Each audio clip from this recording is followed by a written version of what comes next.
Good afternoon, everybody. My name's John Myers, and welcome to the next edition of our DeepCrawl webinars. Today's a really interesting subject. I mean, we've covered an amazing amount of different topics over the last few months, and today, without a doubt, is a topic which is incredibly close and very passionate to my heart. It's expanding your international SEO, and I think that we couldn't have a better speaker along with us today to talk about this, Ms. Aleyda Solis of Orianti. So welcome, Aleyda, and thanks for coming back and doing another DeepCrawl webinar. Thank you, John. It's a pleasure to be here today.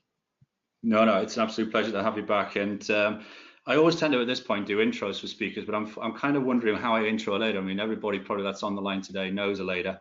But I mean, just a few snippets of things around about Aleyda. She's clearly, obviously, spoken all over the world at 100+ events, 20 countries. We were both in Dublin last week speaking at Learn Inbound. So it's we seem to be following each other around in that sense, which is great. You know, she's an author, a blogger, she's been featured in Forbes. So I think Aleyda today comes without any introduction needed.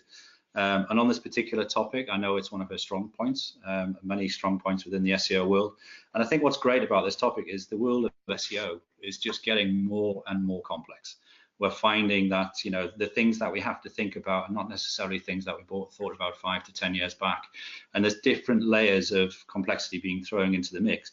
International being probably one of those biggest layers of complexity. So I'm really hoping the presentation today, which I've had a sneak peek at, which looks fantastic, will really give you guys some really actionable tips to go back to the office and think about, or obviously be in the office where you're sat currently listening to this, think about the ways that you construct your international SEO and your campaigns for greater success.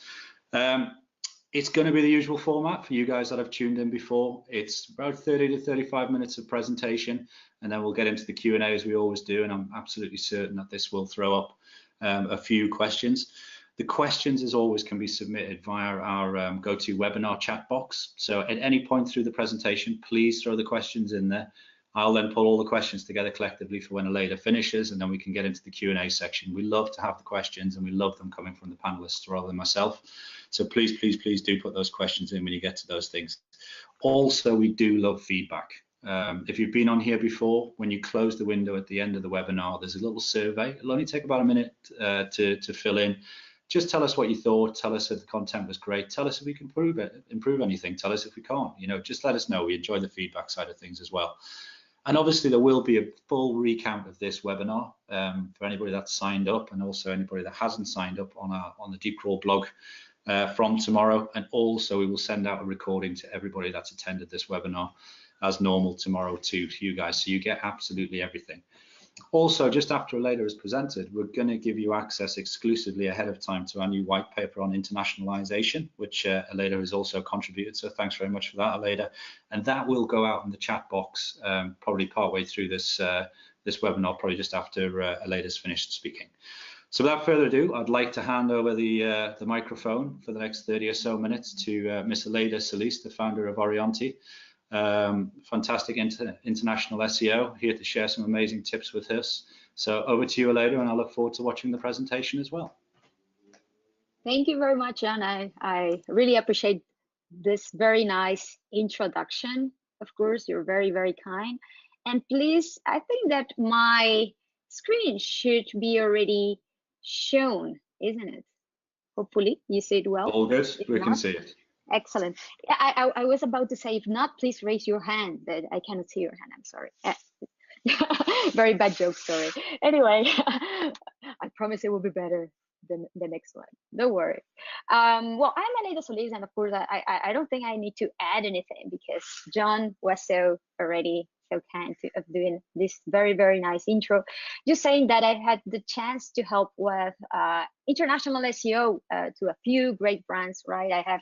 I feel very lucky to be able to help and to contribute in many interesting global projects that have allowed me to see all the type, I think, many of the types of scenarios that you can end up having, and the challenges that also usually arise in an international SEO process that hopefully I will be able to cover most of the different type of use cases and share them with you today, because my goal here is to be able to highlight how not only international is a very reasonable next step to expand our businesses or our client businesses abroad, of course, and to reach more and diversify the traffic and conversions.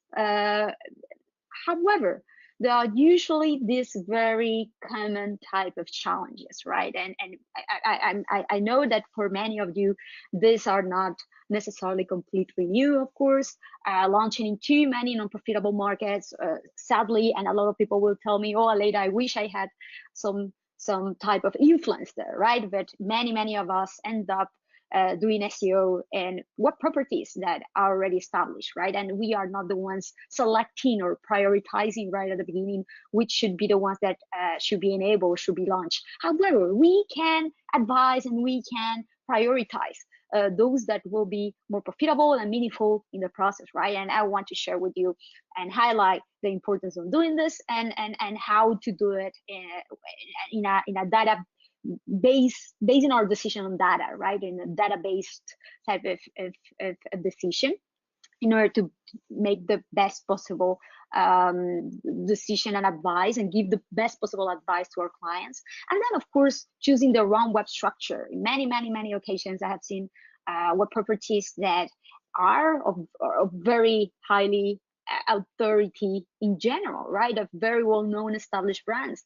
Select not necessarily the ideal web structure for their own specific situations, for their own scenario, based on the competition, based on the market that they are targeting, based on the preferences, and they end up not maximizing the visibility to their actual target markets because of this. So I am going to share how to better select those, and then at the end of the day, and as a consequence of all of this, right, if we haven't chosen the right markets, if we haven't selected the right structure, then it is much more difficult to effectively geolocalize and localize our content, our web presence as a whole, right? So I am going to also share with you how the logic of our previous very business-driven type of decisions will help us and will give us the input and the criteria that we need to take into consideration to localize and geolocalize our website, right? I know that many of us in international SEO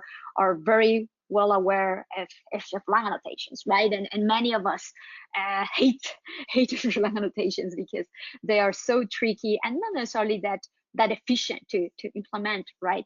But in many ways, we can greatly simplify their implementation if we again prioritize and make sure that the implementation of hreflang annotations just reflect the criteria that we have used right at the beginning of the process, right? So they should be reflecting our business international type of targeting criteria that we have used right at the start of the process. So to start with the right foot right at the beginning, it's about prioritizing the markets, right? And even again, if we cannot help the client right at the beginning, when we start with the process, it is important and critical to make the client aware of how you are going to validate if the markets that they are targeting are the real meaningful one, based on the potential of traffic, potential of conversion, the behavior of their audience, the existing competition, right? Because we want to avoid this. And it's funny because at the end of the day, I know that most of you will likely know Rocket Internet, and they are expert in internationalization projects. This is what they do, right? They take businesses, e-commerce driven, most of them, with business models that are very well validated and developed markets, and they take this to markets that are in development, right? To Asia, to Latin America, and even them that they are actually experts and they have a validated framework to do this, they end up sometimes having to shoot their operations in certain countries, right? So my goal with these tips and steps and criteria that I will share with you is that you don't need to go through that, right? Hopefully we shouldn't need to go through that, right? And this is the thing, independently of in which markets you are at the beginning, maybe you start doing an SEO process in a website that have 10 different domains targeting 10 different countries, right? Or 5 different domains targeting 5 different languages, whether country or language target.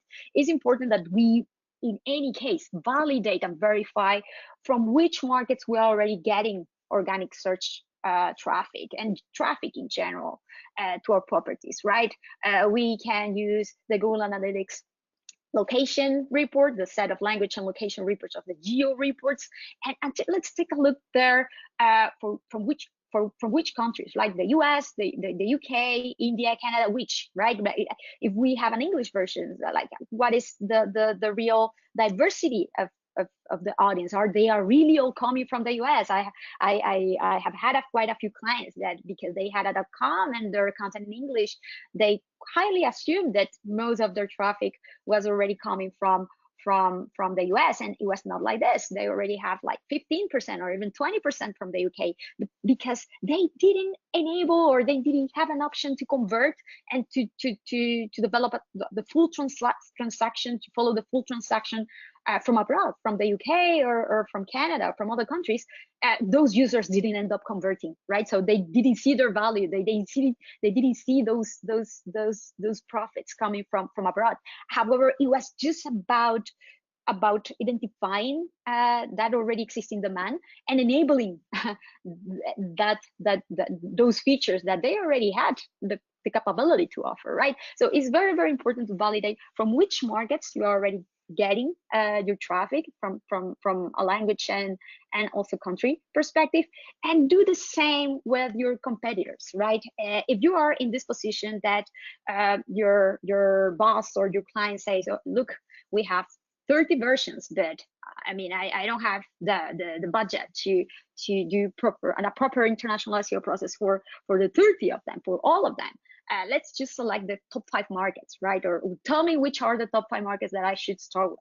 So let's take the previous data into consideration. Let's take also where your competitors are already. And I love that SEMrush, they have just launched a few months ago this traffic analysis feature that is gold, right? Because we can go and we can take a look not only at the traffic, how much is this, the traffic trend, the behavior of the traffic over time, the seasonality, because it can be definitely different based on the market, even if the language is the same, it doesn't matter. So it's important always to validate and select the best time to launch, probably in that market. What is the share of mobile versus desktop traffic?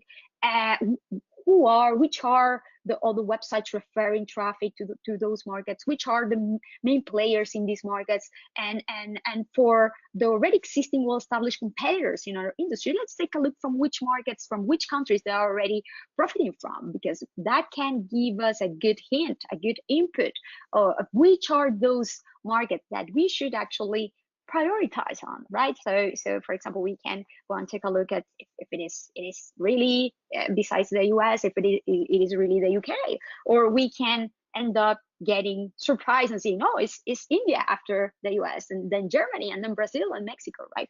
So this can be a really important input.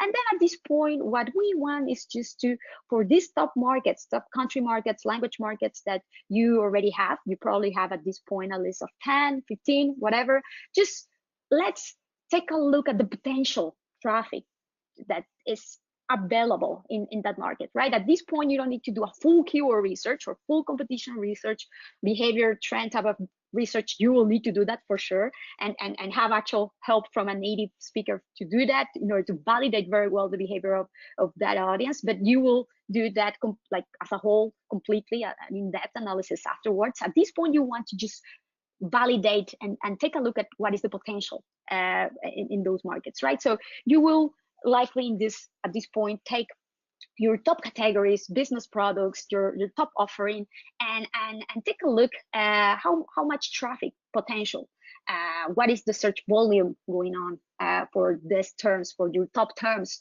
that you will end up targeting or likely targeting, and the ones that you see that are already working well for your competitors. Let's take a look at what is the type of volume that we're talking about, right? Because this also will give you a good input to identify if there's enough potential to pursue a specific country, or if you don't want to establish specific property for that country because there is not enough traffic potential coming from that particular country. And then you should also identify and validate a little bit what is the difficulty to rank in many of them. I all the time, most of the time when I speak with American clients, right, like they are very concerned about, oh my God, how we are a little bit concerned about the type of competition that we can end up having in the UK or Germany or top European markets in certain sectors for Spain or even France, right? That top languages. However, many of them are like, oh, it doesn't matter. Like we are this huge type of brand, global brand, and we can go into any like in development type of market. Like if we want to go to Argentina or to Colombia, right? And they assume that there are no competitors at all, which is not true. It's true that in many of these markets in emergence, the type of competition that exists already there, the web ecosystem is not as rich. There are not so many websites. The rules and criteria also to rank the website are not so restrictive as in the US because of that, or in the UK, right? However, it's very, very important just to verify, right? Because if we have a list of 20 countries that we can start developing a presence or a process, we want to take a look which are the ones that can not only give us much more traffic if we end up ranking well, but the probability that we can end up ranking well if we start from scratch with a completely new property, right, with 0 links, for example. So this is something that is very, very important. We shouldn't assume at all. In most occasions, yes, like smaller markets or markets that are not in Europe and are not the US, that will tend to have less competition. But it's important to see which are the competitors, what are the type of domains, if they are using ccTLDs, if they are using gTLDs, if it is about domain authority, or they also have stronger internal pages that are specifically ranking for our top terms to target at some point, how many links they have in general, right? So it's important to estimate all this, because with all of this data is that we are going to end up having to make an actual decision, an informed decision about which should be the country that we should ideally start doing international SEO for, instead of just following the list or a set of countries that is given by our clients or our bosses, right? Just to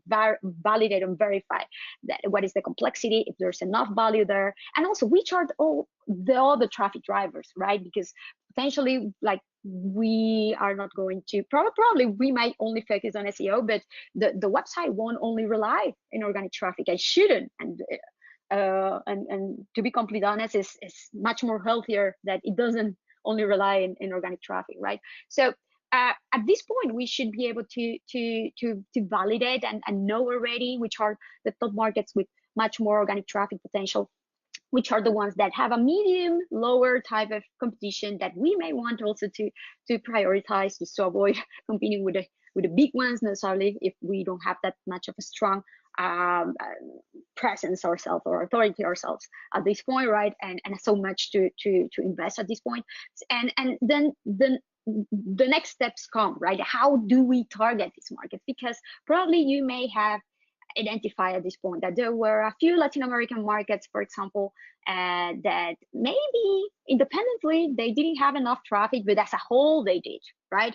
And the same with certain Asian markets, and this is very typical, right? Like I have clients asking, well, should I really target specific Spanish-speaking country, each Latin American country, and then also Spain, or should I just have a language version in general, right? That targets every type of request that a Spanish speaker user does about my products or service, right? In any Spanish-speaking country.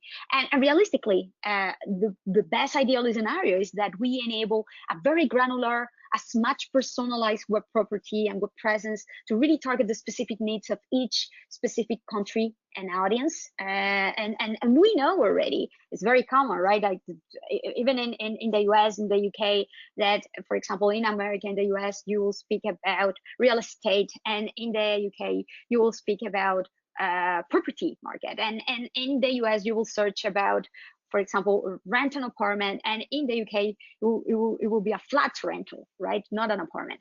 So even main languages and in main markets, we already know that even if the language are the same, the behavior of the terms used, the seasonality, the preferences might not be the same. So of course, we have the ideal of country targeting, if possible, to really target and be able to really optimize our offering, our content, everything to the specific preferences of that specific country. However, realistically, again, it depends a little bit on our business model and our own capacity and resources at the end of the day, right? So, for example, if location is a really real important factor for our business, like for example, if we are an e-commerce, right, we need to our prices might change per country, not only the terms that are used to refer to our products, right, but the prices and also the conditions for the delivery, right, and the restrictions of what we can sell or not, a lot of things. However, we have other scenarios, blogs, right, a technology blog. Yeah, it's true that in the US they use a little bit more the cell phone term, and in the UK and in Europe in general we use, in other countries, the mobile one, right? But besides that, there is not real critical much higher or important difference, right, in behavior of this. Like everybody will search for the iPhone when it is launched, right? So in certain cases it will be much more meaningful and critical from a business perspective to have country versions in other, although again, not ideal, but it will be more than okay to start with a language version. And it based on what we identify later on and how specific audiences from each country behave, we may decide to enable specific country versions for those, right? So for me, it's very, very important that we verify the location factor, if how important it is based on the business model of the website. And then, of course, if there's enough traffic and conversion to target per country, to make sure that it's really profitable to specifically target each one of them. And if the answers are yes, then we definitely need to country targeting. And then if the answers are no to any of these questions, that we may want to start by language targeting. And again, we see even very similar, relatively similar products already in the market. For example, Oracle, they are a software company, B2B software company. It's the same a little bit for Atlassian, but of course, the market of Atlassian, the customers of Atlassian are much more startups, freelance type of teams, smaller teams. The software Oracle is very enterprise level, right? So we see how on one hand Oracle they target the countries, and on the other hand Atlassian they target the languages, right? So it's not a rule of thumb. It's important that you take into consideration your own capacity, how important it is for you specifically, and at the end of the day, what is really, really critical here is that it is profitable for you to target the markets as you choose to, whether country or language targeting. And for this, I created this international SEO ROI calculator, so you can verify if you will end up ranking and attracting enough traffic, if it is viable at all to attract enough traffic at some point, even when ranking really, really well, and how many visits you will need and how many conversions you will need to reach a break even from that market. So this is a point where we see, and that we are able to see, is like, yes, definitely these are my top 5 markets, or these are my top 3 markets, and I know that if you focus on them, and if you are able to localize and really optimize the presence to connecting with the specific behavior for those particular audiences, you will be able to have enough traffic and to reach your potential. And there will be situations, well, no, there's no way at all that you will be able to attract that type of traffic to make it ROI positive, right? If no is the result, then it might be too early. And what I will recommend at this point is that you share the results, and you say, you explain all this to your clients, to your boss, and say, look, we are not going to prioritize this market because this and this and this. Like this is, at this point, is better that we buy and secure the CCTLDs for any future activity. Create custom alerts in Google Analytics, because we want to be alerted when we reach a certain point of traffic coming from this country, to start taking a little bit of more actions, because we know that at this point it will be a little bit more potentially meaningful and positive from a traffic perspective to start validating. And if at some point you see that your client or your boss, they say, no, I really want to target this market because I know that this market should have potential, is such a high priority, right? Then at this point we can create a pilot project just prioritizing the top categories or top products, not necessarily enabling millions or launching millions of URLs of pages right at the start. If we have a big website, but let's start with the 10%, 20% of those, just to test the waters a little bit and make a case and show that what we had initially assess is true or not, that we may not necessarily assess well, and there's actually enough potential there to establish our presence in those markets, right? And once that we know the markets, it's about selecting the right web structure for these markets. And here, the most important thing, the most critical thing is that we actually have a specific web structure for that particular market. Individual URLs should exist for each market that we decide to focus on.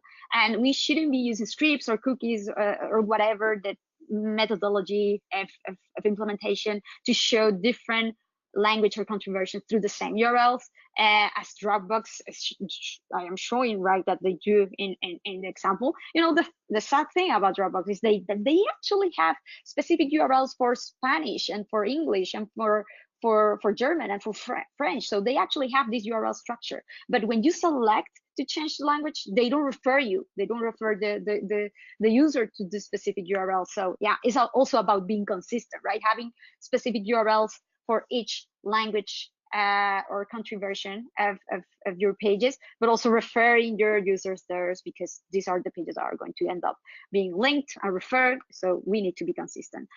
And then of course, another thing, and this is a little bit of ironic, right? Like Google also doesn't recommend and in a reasonable way to avoid parameters to select our country or language version. And then right in the same page where they recommend to not use Europe parameters, they are using actually Europe parameters to change the language. So it's very funny. Sorry, I had to make fun of them. But we know big companies, sometimes they cannot follow even their own advice because of technical restrictions, and there are a lot of many different priorities too. So yeah.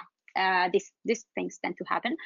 So what is important here is that, for example, we are going to see that for targeting countries, we can use ccTLDs, web directories, subdomains too, and if we are using subdirectories or subdomains, we are able to geolocate them through the Google Search Console, because we can register, and we should register them independently, each one of them. However, if we are using parameters, we cannot do this. There is no way to do this. Right, so it will be far trickier to be able to geolocate effectively our international web versions. So if we're country targeting, we have three main alternatives. The first one, an ideal one again, is using ccTLDs, these are the specific domains for each country that already exists, and we can buy, and we should buy even if we don't use, just to make sure that we have our brands protected in all of these potential countries that at some point we may want to target.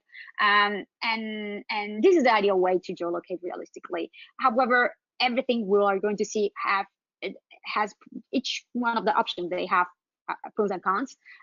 The second option is to have subdirectories with GTLD. So it's like yourbrand.com/yes for Spain in Spanish, right? And then everything that falls under the ESES will be URLs for the Spanish version for Spain, and it should be in Spanish in a consistent way.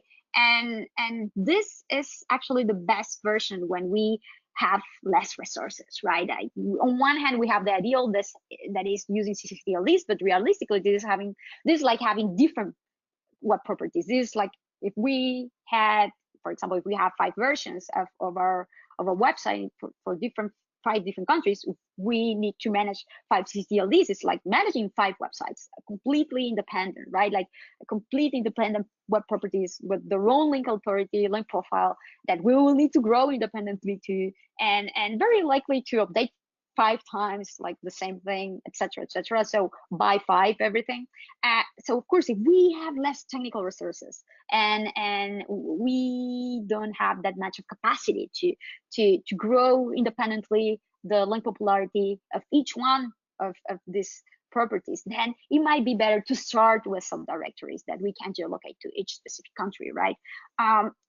So again, pros and cons, we are going to see how we can identify the best option. And then there's a third option in general, right? Like we can use even subdomains with GTLDs, with .coms, .net, .infos, right? That we can also geolocate as we do with subdirectories. However, the con in this case is that like the ccTLDs, subdomains are likely seen as independent properties, right? This is a lot has been said of, should I use subdirectories or subdomain in general, right? Particularly for international web scenarios.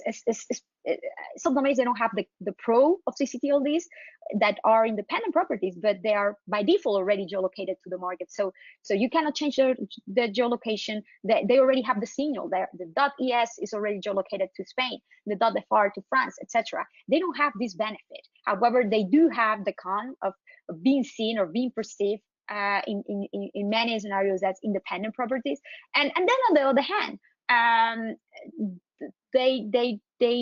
they also can provide at some point the ability to not have such an in-depth URL structure too. So I see that, for example, if you are a huge media site and like popularity or authority it's not necessarily a huge concern for you, and you don't really want to have a huge URL structure, or you really need to place your different versions in different IPs and have them in different hosting, then you will need to go to subdomains, right? Because this is the way that you can do this type of technical configurations, right?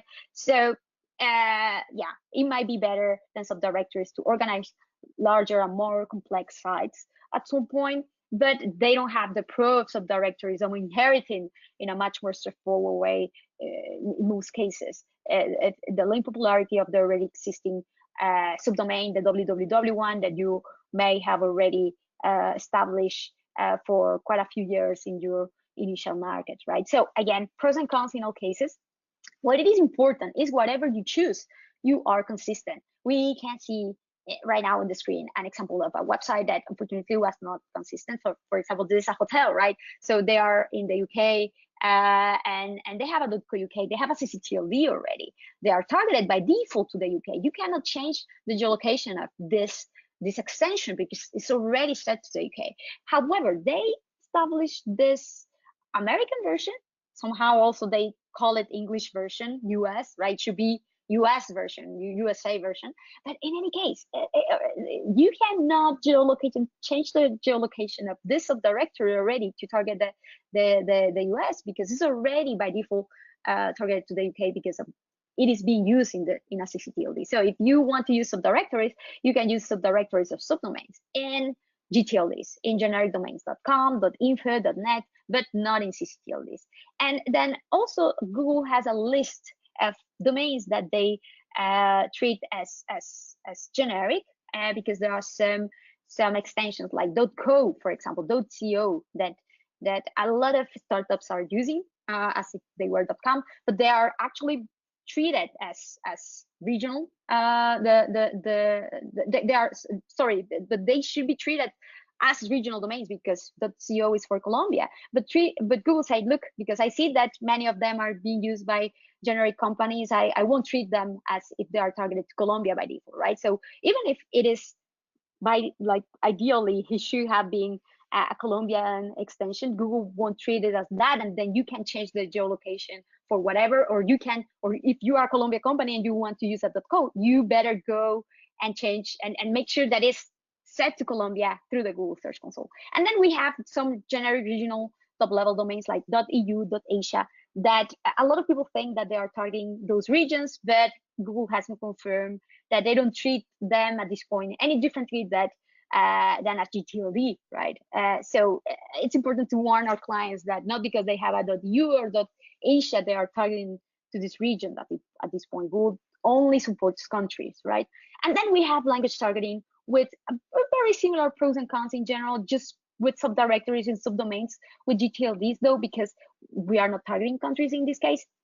And again, in order to inform well our decision to whether choose one or another, we need to verify the domain types and the authority of the top sites ranking in our desired markets. If we see that all of our competitors for this particular markets, they are using ccTLDs, and it seems that this is the standard de facto for this market, we might end up having to do a little bit of that. However, we see that there's a mix of generic domains and ccTLDs ranking well, and it's not a huge signal, as you can see, and the users feel comfortable enough, visitors comfortable enough of having a subdirectory in a GTLD, then you definitely want to give it a go, especially if you see that the properties or the domains already ranking well and top positions for these markets have a very, very high authority that you don't have yet, right? And it will be very, very difficult to have with a domain that you start from scratch to target this market. So again, for this, I created this flow chart in order to better help with this decision. What is the best web property to choose in every case based on your own characteristics and what you see that your competitors are doing, if link authority and is very, very important or not in your case. And then it's about localizing the web presence that we have selected to avoid this type of problems, right? We want to avoid that when we search from the UK about Nike store in London, we end up having US and American page ranking there, right? This is not relevant. So how we can identify we have this problem, we can go to the Google Search Console or Google Analytics, and we can take a look if our already existing ccTLDs or geolocalized versions to specific countries are getting any type of visibility of traffic, of clicks from other countries that are not the selected one, that are not the ideal one to target. Like, for example, in this .nl version that is targeted to the Netherlands by default, we see that there's a bit of activity coming from Germany, right? Which is completely okay if we don't have a German version, but if we do have a German version, we definitely want to refer this visitors to the German version for sure. We can do the same with SEMrush, Systrix, href, with other tools to take a look at which are the markets in general given traffic to already existing properties. If these are countries that we are already targeting and for which we have our own specific web properties, we definitely want to take steps to make sure that they rank well for their target markets. We can also use VPNs or proxies or even the ComDev tools set of functionalities here to geolocate to search results to verify if we are really ranking well with the right web properties. And this is what I mentioned before about, yes, even if we are using certain extensions that are supposed to be geolocalized, we may want to take a look at this list that Google has shared to make sure that if we don't need to take an extra step of geolocate them to the Google Search Console, because Google is treating them as if they were generic domains because of what I mentioned, that a lot of websites are using them, even if they are not targeting those specific countries. And if this is the case, we need to come and geolocate to the relevant country to the Google Search Console, as we need to do with subdirectories and subdomains through the international targeting option of the Google Search Console. And in general, I see a lot of websites trying to push and to force the geolocation by redirecting users and even crawlers to a particular version based on their IP, right? Like in this case, and that is not recommended. It's not recommended by Google, as we see here, even because most of their crawlers still right now, they are coming from the US. So you will end up redirecting always the crawlers to the US version and only crawl your US version. And you definitely don't want that. You want to be able to give your users an option and refer your users, yes, indeed, from particular version that you identify that might be more relevant for them. But it's not better to do this automatically, but inform your users that there might be a better version for them, like in this example, by showing a warning. And if your user wants to, they can click and go there, right? And you should then at this point have done a complete keyword research, competition research, really identify your user behavior completely in depth in order to be able to optimize all of your web presence, from title, meta description, navigation, everything. URLs are usually left in many occasions in English by default, but no, you should really try to localize everything as much as possible. Even terms, right? Like we can see Adidas.com for the US, they have a category called men's soccer cleats, and then in the UK they have the men's football boots, right? Because they know that the behavior, the search behavior, the terms change from country to country. And then of course, to facilitate the localization process, create a matrix specifying each page alternate versions. This will be also very helpful. We are going to see with the hreflang annotations then to specify them, but also not with only with hreflang annotations that we are going to use to specify each page language and country targeting, but also to specify each page title, meta description pattern, the headings patterns. We have intro descriptions to make it much more easier for our copywriters to localize each one of them to the particular language, right? So for each one of our pages, the home page, the first level category, second level category, we will have certain keywords, we will have certain terms in English, and it's important to set them also in Spanish, in German, and in French. And if we target specific country markets, to do the same for Spain, for Mexico, for Chile, for each country, because this term might be different and will likely be different, of course. And it's important to specify the patterns to generate relevant elements to use in each particular version. Then additionally, it's important to specify the language and country version for each one of our pages, for each one of the URLs of our different international versions. And yes, you can do this, and you should do this with the meta and HTML lang tag. However, this is used by Bing, but not by Google. Google will use the very well-known already at this point hreflang annotations. With hreflang annotations, we will specify, these are tags that can be used to specify each page specific language and country target, and all of the alternate versions for that page, which are the URLs and also their own language and their own country. And like this for every single page, right? And each page should refer to each other, like I am showing in the example again and again. And yes, it might be a little bit repetitive because for 3 pages, we will end up having to add these tags in the head of the HTML, which is one of the ways to use the tag, to include the tag in each one of them again and again. So yeah, a little bit repetitive. We need to use the ISO values defined for languages and countries, following Google specifications that we can see here. So we shouldn't come up with new values, and we definitely should verify each one of these values if they are supported, if we are using the right one.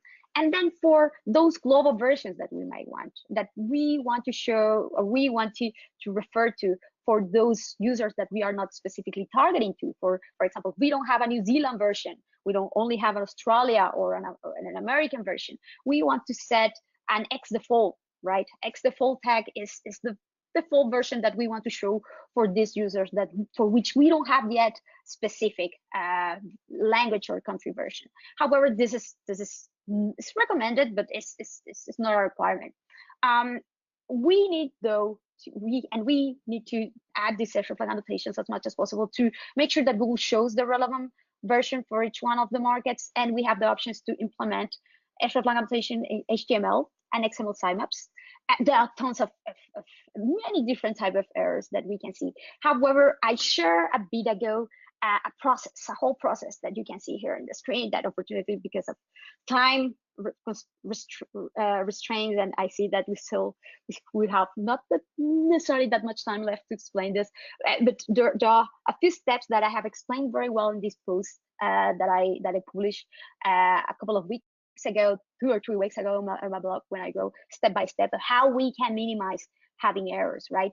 And realistically, what I recommend is that you start implementing the hreflang annotation. If you have a very, very large website, instead of implementing hreflang annotation in every single URL, in those pages for which you identify that you have this problem, that you are not showing the right version for the countries. Like, for example, in this particular case, you can see Amazon.com ranking in the UK for this particular page that they already have also for the UK, right? So these are two candidates to have hreflang annotations. So you should do and start prioritize the hreflang annotation implementation in those pages with this type of issues. And again, you can use your Google Analytics, Search Console, and SEMrush, href, etc., to identify these problems. And what I would recommend is to use the tool that I created for free to generate the tags, whether to include in the HTML or in the XML sitemap, completely for free, to make sure that they comply with Google values and specification.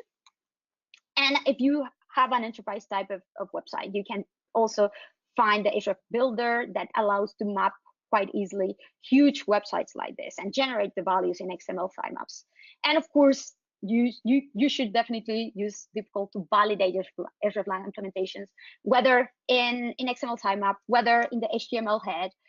It will really specify which language and country values you have for each one of them, which are the problems, if they are showing errors, if these are not indexable URLs, if they are redirecting to others.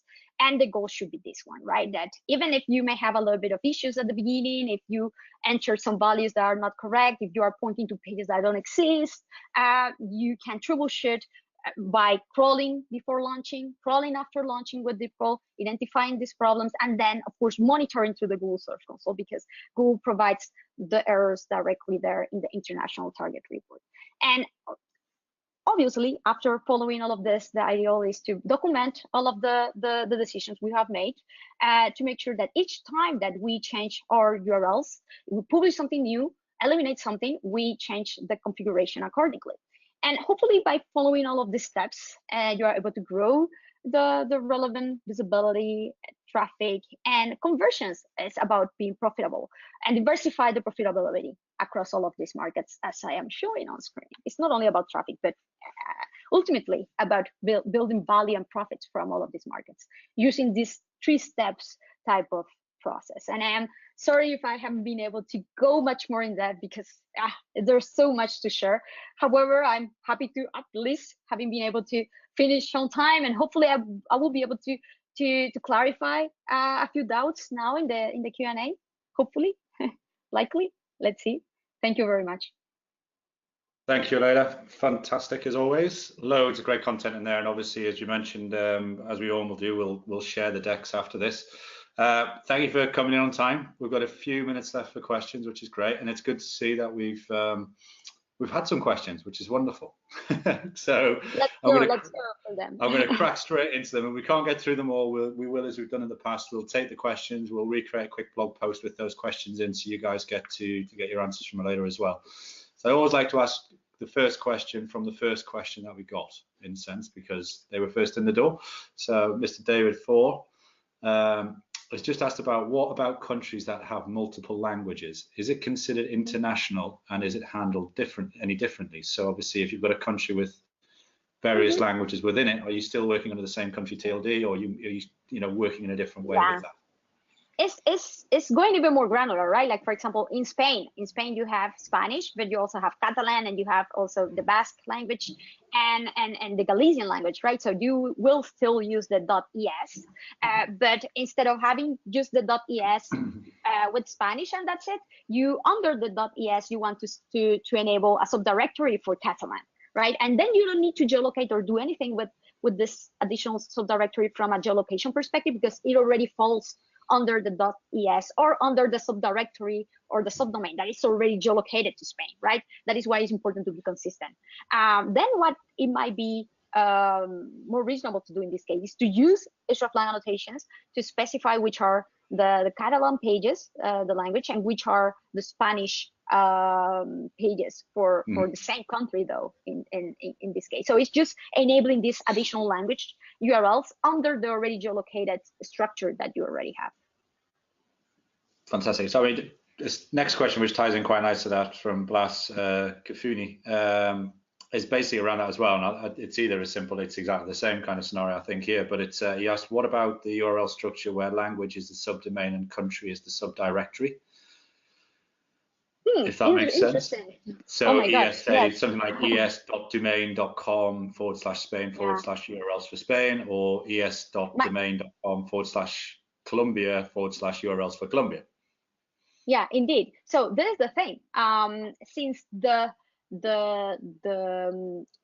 language versions are sort of at the same level that the country versions, right? Because if you have the subdirectories, the countries as in subdirectories, right? So these are geolocated. So if you have FR for France, right, or ES for Spain in subdirectories, everything that falls under those specific subdirectory structure are geolocated to those countries, but your subdomains are not, right? So consistency is key. So you are on one hand parallelly targeting countries and at the same time targeting languages, which is not necessarily incorrect if you see that somehow you don't only want to target Spain, but also other Spanish speaker with a generic Spanish version, right? However, it's important to specify the relationship if that is the case with the hreflang annotations to avoid having like the wrong Spanish version ranking in Spain, for example, somehow at some point, right? So it's important to be consistent and it's important to annotate through the hreflang annotations. However, it is important to understand that if you have the language version in subdomains, these are independent web properties or web structures than the ones that you have in subdirectories for countries. So it's important that if you want the language versions to fall under the countries, to just target countries, to enable them under the subdirectories only and be consistent with that. So my question is, like, does he really want to target on one hand languages as a whole, and on one hand at the same time countries independently in subdirectories? Yes or no? And based on that, to start making decisions to change the web structure or leave it like this if they want to keep them both parallelly, but annotate them to avoid them to miss rank at some point in their markets. Yeah, no, makes a lot of sense, and hopefully follow that. I followed that, so that's good. Just talking about the language thing, Atella asked a little question here about how should you handle offering country and language versions? I think that probably ties in similar to what we've just been talking about, but I just wanted to kind of tick that box on her behalf as well. The and language, or sorry? Yeah, and language. So offering country and language versions. I'm going to guess that probably ties into exactly what. Okay. So this is the thing, right? You whether choose to use countries if you have lots of resources, and this is like the ideal way from what I mentioned before, right? To be much more personalized and specific, or languages, one or the other. At some point, let's say you identify that there's tons of value and potential in Spain, so you target Spain as a country, and then you also have a generic Spanish language version for the rest of the Spanish-speaking markets, for Latin America, right? We know that this is not ideal because in Latin America, each specific country will likely tend to speak in their own way, etc., etc. However, this you are not able to enable specific versions for Argentina, for Peru, for Colombia, etc., right? So you end up having a Spanish for Spain version and a generic Spanish version, right? It's okay. It's okay as long as you define their target well, and then you geolocate the Spain version to Spain and specify that this Spanish version should rank there, and the other Spanish version should rank elsewhere. So as long as you specify this by geolocating the Spain version and specifying the relationship through the hreflang annotations, it should be okay. Fantastic. And just as an aside, Blas has just posted as well that the previous question just said, great answer, thanks. So I think you might hit the nail on the head on that one, which is wonderful. So thank you, Blas. And Goran Tipsik is also saying thanks, Aleyda. So I like shouting people out when they give us nice feedback. Also, so then let's think about another scenario around that. So Annie Mars come in, and just how do we geo-target multiple countries if we already have a subdomain URL for, say, Southeast Asia, and Google doesn't recognize this geo-targeting signal. Yes. Yeah, indeed. For example, so she has an Asian subdomain already, and she wants to actually target a few Asian countries with it, right? That is the question, I understand, right? So realistically, you cannot target all of the Asian countries. It's like trying to target all of the European countries. So it's the same a little bit, or all Latin American countries. Unfortunately, it's not the same. And in many occasions, you only have this Asian version in one language. And I don't know, probably this Asian version is in English, or is in a particular Asian language. Yes. Well, in any case, what it will be important, and the only way and methodology that at this point we have in this particular case is to use the hreflang annotations to specify that these URLs of this Asian version should be the ones shown in this and this and this and this countries in Asia, individually for each country. And I know that is not, again, efficient to do it like this, but right now Google only supports geolocation by country, right? So if you have this URLs targeting to Asia, there's no way to specify these are Asian targeted, but only a way to specify these URLs should rank in Hong Kong and Singapore and Japan and South Korea. It's like individually through hreflang annotations, and then specify the relationship that these URLs have with the English version for the UK and the English version for the US and other countries, because like this you will be able to make sure that not the wrong English pages end up ranking there for those particular markets, but the Asian versions that she has for them. Yeah, no, it makes total sense. Sorry if it's not efficient, but no, it's efficient. Everybody, every answer you've been doing here, Tella's just replied as well and said thanks again, great webinar and great answer. So we're out of time, as we always happens. This is great because it's fantastic. No, it's fantastic content. Everybody's really enjoyed the content, and as always, there's an incredible plethora of questions that just poured in at the end there, which is great to see. So it's obviously it's sparked a lot of conversation, and what we'll try and do is what we normally do, guys. For anybody that's attended the DeepCrawl webinar, we'll do a separate blog post with the questions on, and see if we can coax it later into giving us a quick few answers to some of these questions, because there's some great questions in here. But obviously we have to keep it to the hour. So a massive thank you to everybody that's attended today, and a massive thank you to Aleyda again for coming on and doing the DeepCrawl webinar. So thank you, Aleyda. Thank you for the opportunity, and thank you for allowing me to cover so much so fast. And hopefully, and we can sort out to see if we can do even a follow-up for particular areas if DeepCrawl is interested of doing it. So because I can see that there are definitely a lot of questions coming. Yeah, no, it's fantastic. We'll always have you back. Don't worry about that. So obviously in the chat box, remember there's not only questions, which Aleyda can see now as well. In the chat box, there is the exclusive access to our ahead of time to the new white paper on internationalization, which Aleyda has contributed to as well from DeepCrawl. So please take the time to grab that download. The recording and the recap will be available tomorrow as normal on the DeepCrawl blog, and will be emailed out to all attendees. Please give us your feedback. People are saying thanks, great webinar, appreciate it, everything like that on the questions that I'm seeing flowing in. But it'd be great if you guys, when we sign off, just take a minute just to fill in the feedback. We'd love to hear from you. The next webinar is on the 10th of October on a big favorite topic of mine around site architecture with Mr. Jamie Alberico. So please take the chance. If you look in the chat box now, there's the ability to sign up for that webinar as well. That will be going out at the same time on the 10th of October. So all I can do now is say a massive thank you again to our attendees, a massive thank you to you, Aleyda, and I'm sure we'll catch you soon somewhere out there in the world. A big thank you for taking the time again, Aleyda. Thank you very much, and have a great afternoon, and thank you everybody for joining. Really appreciate it. And I second that. My name is John Myers. This has been the DeepCrawl webinar on internationalization and international SEO. Massive thank you for attending, and I look forward to having you back on the next webinar on the 10th of October. Thank you, everybody.